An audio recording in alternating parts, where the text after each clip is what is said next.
computer?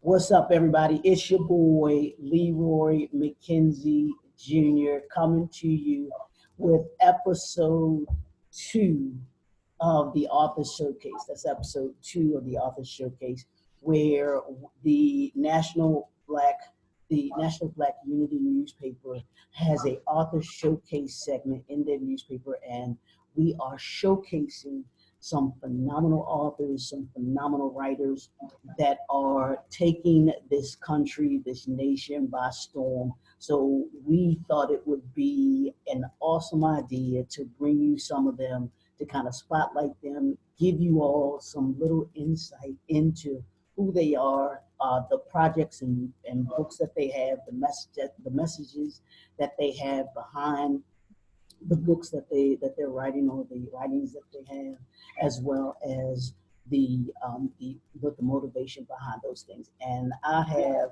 with me today a very, very, very special guest who is one of those authors, writers, anthologists, and I'll say it like that. And y'all will know about that in a quick second, but it is none other than Miss April Denise Whitehead. Did I get that right? Yeah. It is April Denise Whitehead, who is one of the authors of Dear Future Husband, and I got to talk about that. But before we get started, I took a look at your information, of course, checking out, the author I'm going to be talking to. Mm-hmm. And I'm going to tell you, my computer is allergic to Steelers fans. I'm just going to say it like that. My computer is allergic to Steelers fans. So, so if it get a little upset and something goes a little wrong, it's the computer. It's not me. It's the computer. It's not me. It's not me. I'm just telling you, it's not me. But I want to welcome you to the Author Showcase, and I want to thank you for joining me today. Thank you. And I want to get right into the conversation, and I want you to tell the people just a little bit about who you are, and who is Miss April Whitehead, and who she is, where she came from, and then we'll take it up to the point here where you started and got into writing and are part of this the book that you are part of, Dear Future Husband. Okay. Well, my name is April Denise Whitehead. I am one of the authors of Dear Future Husband. I'm an educator first. I've been in the early education field for over 26 years. Wow. I'm an entrepreneur. I'm actually starting a new job working for the Baltimore Public City School System on Monday. I saw that. I am a praise and worship leader. I'm a paparazzi. Anybody ever heard of it? I'm the director. I have 11 people on my team. I do pretty much everything. And I wrote this book because I was married before and divorced. I'm going to say I was miserably married. And this time I decided to write my feelings in a book. A lot of times we always ask God to send me a man or a husband, but this book was specific. And at the time when I wrote this book, I was in a depressing state. I was like, I gave up on love. I didn't believe in it. I said to God, look, it's just going to be me and you until you return. But this book healed me. It made some wounds become, I had to look at some things. I'm like, April, some of these things were your fault. And it really healed me. So the book is basically just letting women know you can find love after brokenness. And I was real specific about, to God, what the type of man that I was looking for in my next future husband. Wow. And you said something that I want to pick up on, and I talked a little bit about this with the other author that I did a showcase on, did the first showcase on, and his name is Troy Jones. Yes. But he has a book called The Forbidden Journal. But he talked a little bit about men, and he and I talked a little bit about men being broken. and going through things. And now you're talking about women being broken, and this has just been, it's just phenomenal how this thing is just kind of falling together and flowing. And I want you to talk a little bit about, if you can, um, the aspect of women being broken. And because I had a couple of clients that I've dealt with who have wrote their stories, and it was from a place of brokenness.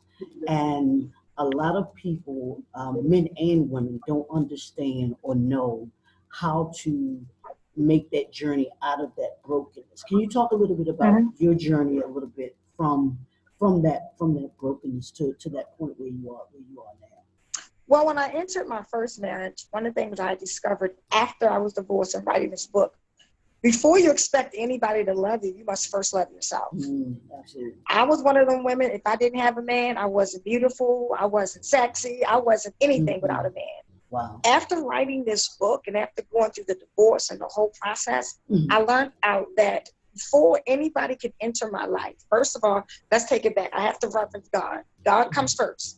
And then I have to have love for myself to be comfortable with who I am, regardless if there is a man in my life or not. Absolutely. So I often joke, the next man that comes into my life, you're the blessed one, not me. Because you're getting someone now that truly understands what self-love is. And because I can love myself, I know this time I could truly love somebody for who and what they are. And that's hard for people to do. A lot of times we put on these we try to impress people. And we try to do everything not to show them who you really are. Next man I'm with, I want you to know my imperfections. I get angry sometimes. I get moody sometimes. Some days I'm going to look at you and like, why did I get married to you? But it's okay. Because at the end of the day, I know we in this for the long end. And I know we in this because we love God first. We love ourselves, and then we love each other. So the only way to heal brokenness, you got to truly get into who you are and accept you for you. And because I accept me, either you accept me or keep going. Absolutely. And it is about self-love. And a lot of people, and I reference her because it's one of the best shows that I've seen when it comes to people dealing with people. And that's Elanya Van Zandt. I love her show, Fix My Life, because she doesn't just deal with people on the surface level. She makes people have to get to the core of their get to the core of their brokenness, get to their core of why they are the way that they are. Because until you can get to that point, like you were just saying, until you get to that point, you can't even begin to heal or to begin to turn that corner of getting back to whole. And a lot of folks, men and women, don't want to do the work. They don't want to self-evaluate. They don't want to say, wow, I do have some flaws. Yeah, I did play a part in the relationship not working. And being real enough with yourself to say, okay, these are the things that are not perfect about me. These are things that I know that I can work on. Doesn't mean that that they're going to just go away overnight, but it does mean that you can acknowledge them and you can move forward in trying to correct them, trying to say, you know what, yeah, I'm working on it, so that when we do get into the relationship, like you said, where you understand who you are, so that the other person that you're in the relationship with can understand, yeah, they got some flaws, and just like they're going to come to the table with some flaws. Anybody that comes to the table and doesn't think they got any flaws, yeah, you need to run quick, fast, and a hurry away. because none of us are perfect, and it is exactly how you said that we have to be willing to be okay with ourselves.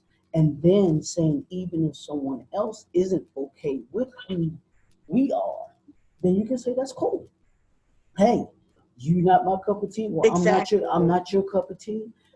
We say, it was great to meet you. Exactly. And then why are we afraid to say that to each other? Yeah. Yes.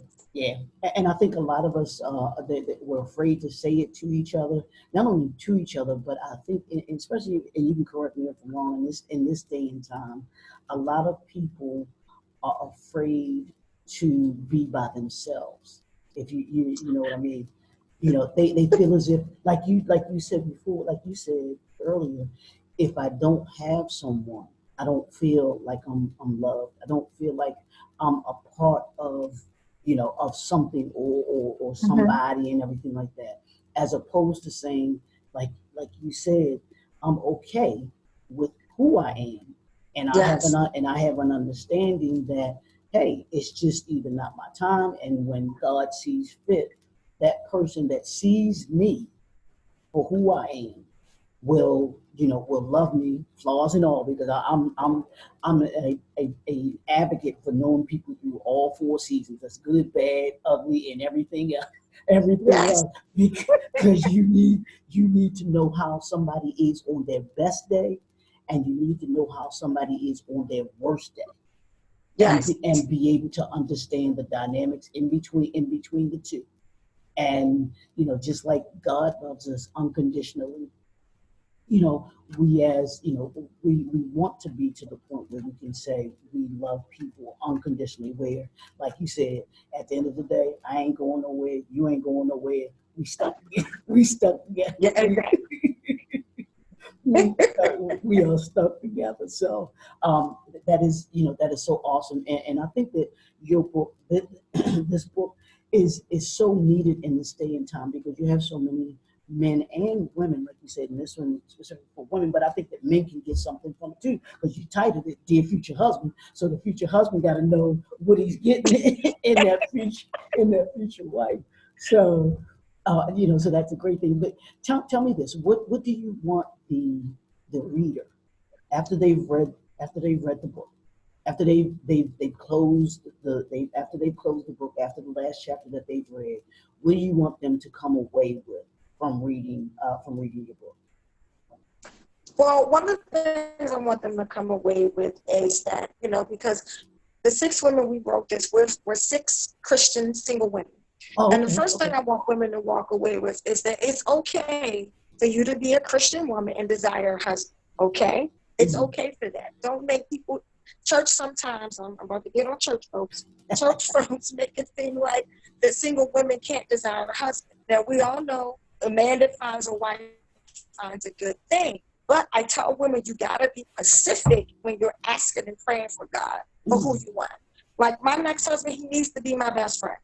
We need to build that foundation first. We Mhm. need to be friends first and foremost. Absolutely. The second thing I want people to get from, even if it doesn't happen, women, love yourself first. I think when you get wrapped up into God, you get wrapped up into yourself. And then when you finally get wrapped up into those two things, love will come. It will find you. Mhm. But you have to be comfortable with being by yourself. And I think I even put that in the book. If God doesn't bless me with a husband, I'm still okay. I'm Mhm. learning how to accept the things that I can't change. I'm not going out here chasing after nobody. But at the same time, when I'm praying and when I'm asking God, I'm specific. You just can't say, I want a husband. You need to say, I want a husband that is this. I want a husband that is this. And I think a lot of times we just pray and ask God, oh, send me a husband. And he's supposed to know who and exactly. I know he know all things, but you need to be specific. So I want women to understand that it's okay for single Christian women to desire a husband. But at the same time, be okay with loving God and definitely be okay with loving yourself. And then at the end of the day, I want men to know, because this book is also for men, that there are some real decent, classy women that will stick by you, that will ride or die with you, we're not looking for the things, because I'm 43 years old now. The things that I was looking for when I was 23 in a man, I don't look for that now. I look for financial stability. I Mhm. got your back, you got mine. And we may not feel like going to work, but we know we got to get up here and do this. Excuse me for what I'm about to say. If we get angry with each other, it ain't no withdrawing and holding back. You're my husband. I'm not going to withhold from you because we mad with each other. We're going to kiss. We're going to make up before we go to bed. I understand that, we can't sit around and and kiss on each other. We things that I want people to come away with. These are grown women looking for grown men ready to build a foundation. And you're getting some real classy church, God-fearing, I'm going to write this to death, do us part. That's what we're looking for. So I want people to get away with knowing that we didn't write this stuff just to be writing it. Mm-hmm. We're pulling out hearts and letting men know there's still some women out here that do foundation.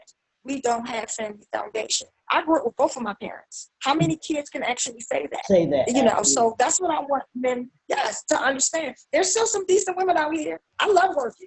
I don't want a man to work for, you know, I'm going to sit home. No, I love to work. I want my husband to know I love to work. I'm going to hustle and I'm going to do what I got to do. Just like I expect for you to, I'm going to do it. So that's what I want men and women to get from this book. These are grown women now looking for grown relationships. It's time for us to grow up. We're not kids anymore. I don't have that fairy tale dream. I don't even want a big wedding. Just give us the courthouse and let's put a down payment on a home. That's what I want. And I mean, I tell people all the time, I will take a small courthouse, like you said, courthouse wedding, over going, that, and then going on a nice vacation, or a honeymoon, on a nice honeymoon. And like you said, having a down payment on a house or even buying a house versus having these lavish weddings. And a lot of folks just don't understand that hey, you know what, you can spend, all this money on this grand day, and I get it, it's a special day and everything like that. I said, but when you have the mindset, like you just said, about the future, what we're building together, hey, that one day, yeah, it's going to be nice, it's cool and everything, but I'm talking about when we look back, we sitting on that porch, and the kids can take the house. They have no debt when they're coming out of school. You're able to put them in a position to be successful and everything like that. That's what, to me, that's what it's all about, as opposed to that's what it is. Still having, you still 20, 15 years in or whatever, and you still got the debt from the wedding that you try to pay off and everything. Folks, it's just, it boggles my mind. But I think that can you talk a little, and we'll do this really quick. What got you started, and what made you want to write this book? How did you come about writing this book? Had you written before? Were you a writer before? Was this your first project that you took on? I wrote poems and stories when I was a young woman. I think I wrote a poem when I went to Douglas. I wrote a poem in there, and then basically laid out my future. I wanted to be an early child education, which I did. So some of those things actually came through. Like this book was when my divorce came. And I'm sitting up here like, April, I never thought that I would get married and got a divorce. And when she came to me and asked me about the project, I totally given up on men. I was giving up on love. I didn't even want no parts of it. And when she approached me about it, and when we did the process, it's like I said, the book was healing me. And that was the first step into me realizing, April Denise Whitehead, whether you're Mrs. this or Mrs. that, Mr. or whatever, I'm beautiful, I'm special, I'm loved by God. And that was really made me write the book. I needed that healing for myself. And when she said it, I was like, really? And all of us, if you read the book, all of us have went through some dramatic stories. I'll start off, unfortunately, I was raped at the age of 14. Okay. And that really right there put a bad taste in my mouth about men. And as I went on in my life, I was abused for 4 years. I had a bad marriage. You would think somebody like me would not be looking for it. But that book helped heal me.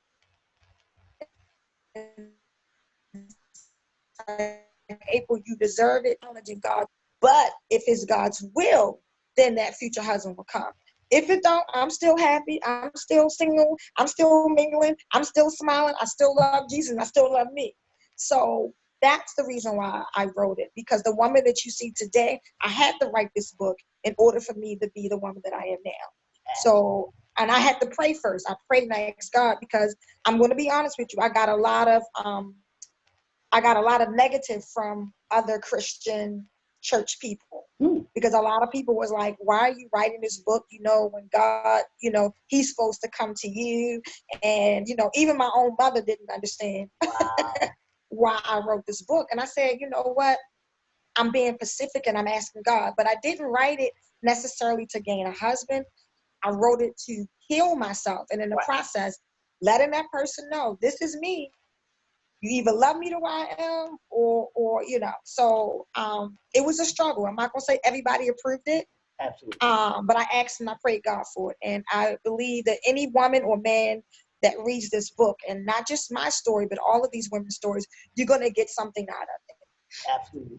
And that's the thing that also I think that people don't realize when you write stories like this, when you write your story, and I've told this to many people, that you don't understand the number of people that you will touch just because of the mere fact that they think that they're the only ones that have gone through it or that are going through it. And you talked about it being healing for you, but this book, it helped with your healing.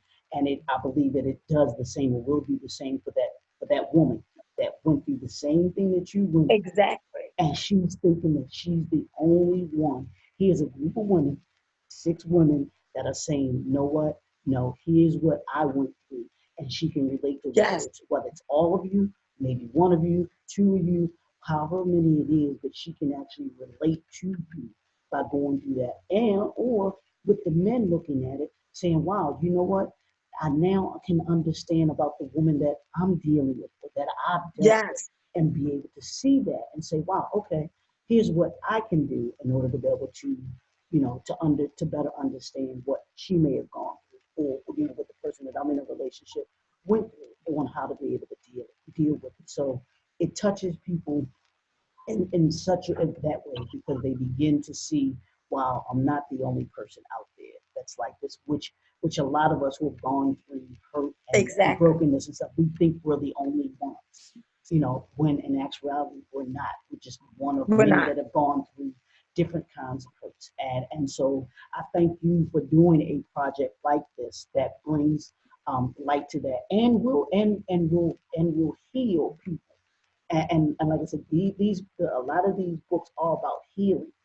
It's about being able to deal with yourself, and not being, like you said, not being the same person that you are at 40 or 42 or 50 or 51 that you were at 23, 25, 21.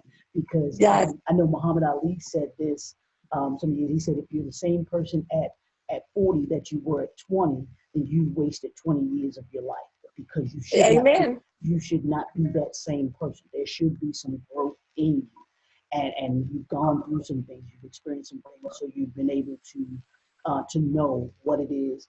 Like you said before, we grown folks now. we are grown folks now. So so that's what it's all about. So let's do this. How can people?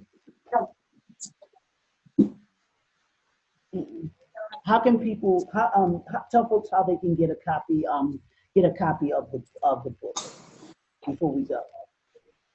I apologize that I didn't have it with me now. I'm actually in the hospital visiting a friend, so I didn't have it with me. But if you go on my Facebook page, which is next Saturday at the Langston Hughes Business and Resource Center, I will be selling my book there. We're having a pop-up shop. So I will be selling it there from 12 to 4, but you can just inbox me. Okay, you have the address?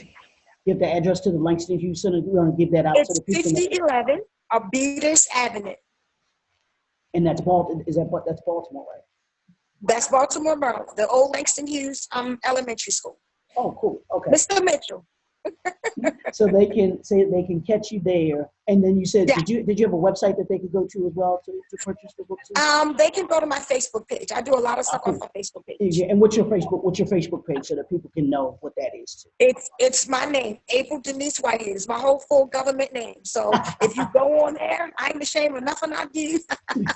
So if you go on there, if you personally inbox me, I can send it out to you.